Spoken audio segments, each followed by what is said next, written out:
What's up, Internet? My name's Nerdy, and this is Delicious in Dungeon, Episode 4. I'm so excited for the smells and the tastes of stewed cabbage and orcs. The first two episodes really had me, guys. The first on the food. The story I'm into, but the first two episodes, the food, I was like, I'd eat that. Last episode we did mollusks from armor. No.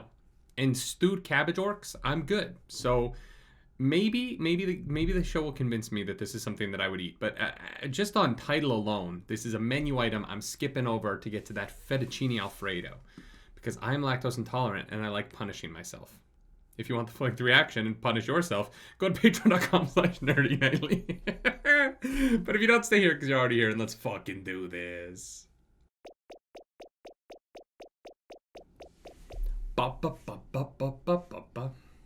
I really wish, this is not a criticism really, but oh, he already has the sword from the living armor there. Interesting. I wish that of the mushroom somehow played into the theme song, because the rhythms are close enough that they could have, you know what I mean? It could have been like you know, it doesn't matter, but covered in dust and mold, a shadow of its former glory. You can eat mold. Some molds you can't eat. To a former resident, now undead. Do they eat zombies? That's a human. Hey, how you doing? Creatures made from mud, dirt, and stone. Probably not edible. Even I can make one of them. Oh, teach me how. No. If she taught you how, we all know what you do with it. I know the implication is that he would eat them, but the way he said it was kind of like he would fuck them.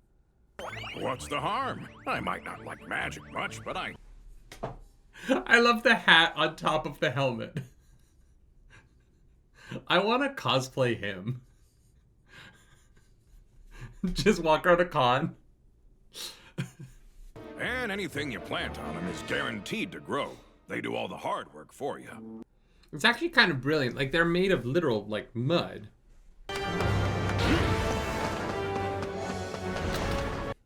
It's time for some aggressive farming.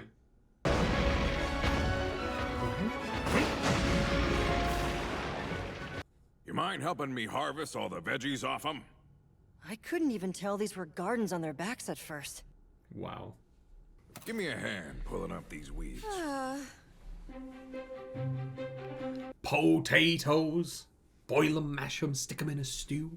I'm just tilling soil and tending a farm. An illegal golem farm. Wait, it's illegal? Alright.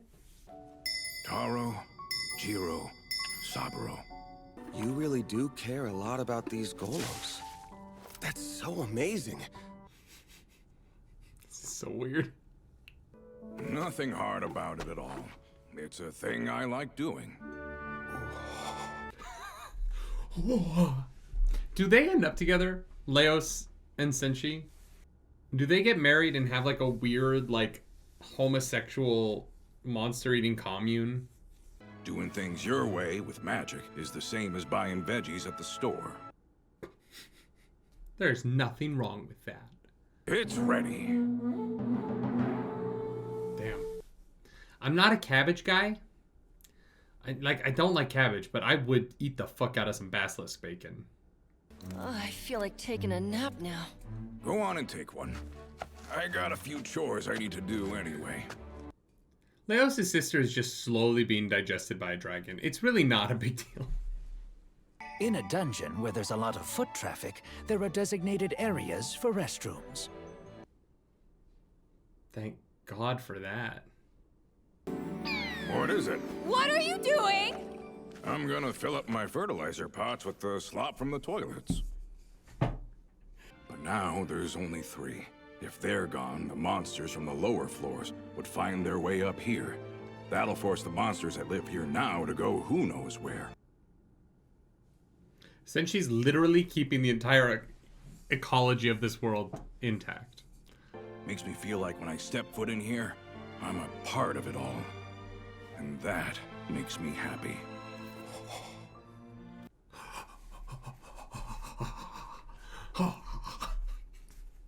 If you folks up and died of malnutrition, I'd feel terrible. If you die of something else, it's fine. But if it's malnutrition, then I have a problem. Senshi is so amazing. Seriously. Didn't know he was keeping the whole fucking kit and caboodle together. But the cash got stolen, so I stopped doing that. No wonder that treasure chest. Always had money in it. That's funny. That is out of the question. We can't waste this food. After all the work it took to grow, it's perfect and shiny and delicious. She complains so much, but she comes around real fast on things. Oh shit. I love a bar. We're here to trade. Ah, splendid, splendid. I don't trust him at all. That's disgusting! Who the hell would want to eat that? You rotten little... If you treat food like that, I swear you'll get yours in the end. Orcs! First ones to die are the ones with the weapons. Go. Interesting orc design. Oh my god. What you think you're doing hanging around a dump like this, Senshi?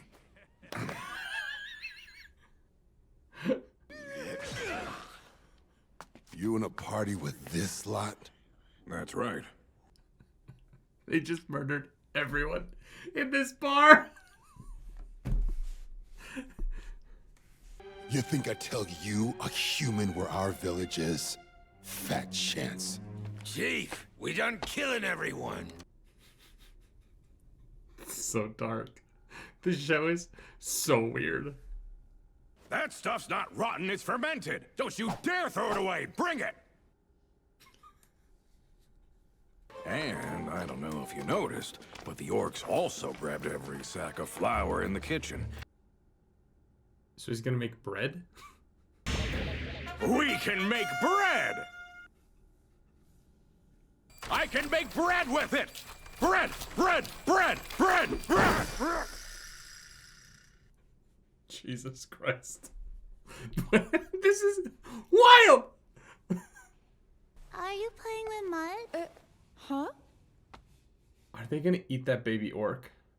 Humans and elves like those ones murdered most of our kin and stole the land we had up there. Fuck. Did a whole lot of murdering too. What's that? Now's a good time to add the olive oil. The tone of this is so weird. Till their kind found us again. To need, you hold the edge, then smack it down again and again. On the one side, we're going to talk about genocide, and on the other side, we're going to talk about how to make bread. We're their guests. Shut your hole, you damn half-fight! Get your fingers in there and work that dough! Sorry. This is odd. If I cut down to the bone, you're all the same. A bunch of greedy idiots. All you care about is gold and power. Nope. He's here for his sister. I like you. I'm gonna throw you in the fire myself! See, the only thing you know how to do is violence! Let it proof some more. This show is so weird. And when you open the lid, we got ourselves some bread. That looks fucking good. You said you wanted to make bread and we let you make it. But we decide what to do with it. This guy and Senshi were friends? Main dish, side dish, and veggies. You need all of those for a balanced meal. That is the most American food pyramid way of looking at food. To think a guy caught by orcs and forced to make bread could ever be a king of anything.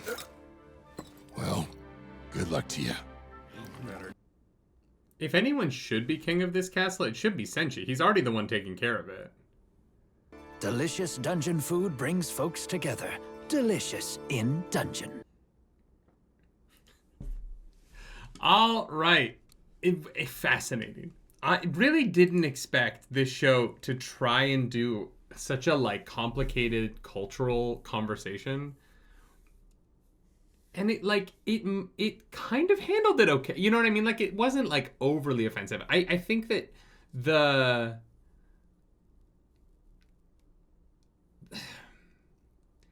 The line of, like, we have been kind of genocided historically by, and like, you know, ostracized to a less, a less high standard living quarters within the world by the characters that are very, like, white passing, and from a very traditionally white, fantasy setting, like all of our main characters are, right? With orcs that have historically been the stand-in for African Americans, and then to, like, make the food the thing that brings them together, and it's like, oh, and the orcs make their food spicy, was a choice. Like, I want to believe that it was intentional, and that they were like, no, we know what we're doing. But I don't know that, I don't know how I feel about it. This episode got very weird for me in the middle there, because they really pulled the, like, oh, these are the savages. Look, they killed everyone in the bar. That it, you know, is very much playing into the savage orc trope and leaning into the, they also make their food spicier than the white people do trope, you know? And it's just not what I expected from the show at all. But also, like, I have to remember that the show isn't made in America. And so it is it is one of those tropey things that I think that we are very careful about in North America in our storytelling, because of the history of the harm of that kind of storytelling, that sometimes when you're watching an international piece of media, it doesn't have the same meaning, or it does, but without the same understanding of the cultural impact of it, right? I think that a lot of times anime fails in its understanding of what it is commenting on within Western media. And it will, there's a lot of anime that takes the elements of Western media that we ship out to the world, right? Doesn't understand what the, like, deeper meanings of those are sometimes, and then regurgitates them within anime in a way that comes across as tone deaf in Western culture, without any intention to be. You know, I think that, like, Usopp's design in One Piece falls under that, right? I don't think that Oda in any way is attempting to make Usopp look like a racist caricature of a black person. But if you look at, like, Gollywog dolls and the history of the depiction of black people worldwide, Usopp's large lips and large nose and those elements of him kind of lean towards the ideas of the tropes that, you know, were used in minstrelsy and kind of those storytelling devices that were used to diminish black people for decades, right? And so it's just really interesting to see this show that's trying to have this, like, we're coming together vibe, and is trying to do that, but is just really leaning a little bit hard on tropes that point towards the plight of African Americans in a way that I don't, like I said, like, I don't know that it means anything in Japan, but it certainly does here. And it's hard to enjoy the comedy of the, oh, look, it's funny because they're talking about genocide on one side of this conversation and they're talking about food on the other side. And they're like, those two things are happening with equal intensities from Senshi and from the Orc and Marcel. The comedy of that is a little bit lost for me personally, because I'm kind of going, is this the best way to handle this, right? Especially because the show is so much leaned away from that so far, that it was interesting to have an episode lean so hard into that idea. Lean so hard into, like, a political kind of message almost, that I don't know was 100% necessary. But yeah, that was interesting. Yeah, very, very, very interesting. I wonder if this show keeps that up, or if this is a one and done, and then we kind of, like, if the show is going to find a way back into sort of a political, you know, social commentary kind of episode, or if this was a one-off. We'll see. I think that was my least favorite episode thus far because of that. But the Golem stuff in the first half was great. I really like the farming stuff. I like the, like, Senshi is the, like, poop keeper. I think that's very funny. So, you know, the first half of this episode really worked for me. I just don't know. I don't know how I feel about the second half. Yeah. If you like the video, like, subscribe to the channel. If you don't, hit the dislike button. Leave me in comments down below because the algorithm god is hungry and we must feed her this episode. That algorithm goddess is still Marcel because she's still the one woman on the show. So it's interesting that this was written by a woman. The mangaka of this is a female writer. So I'm surprised there aren't more female characters, but you know, maybe coming up soon we will meet some. If you want to follow me around the internet, you can. I'm at nerdynightly. And as always, do something nerdy tonight.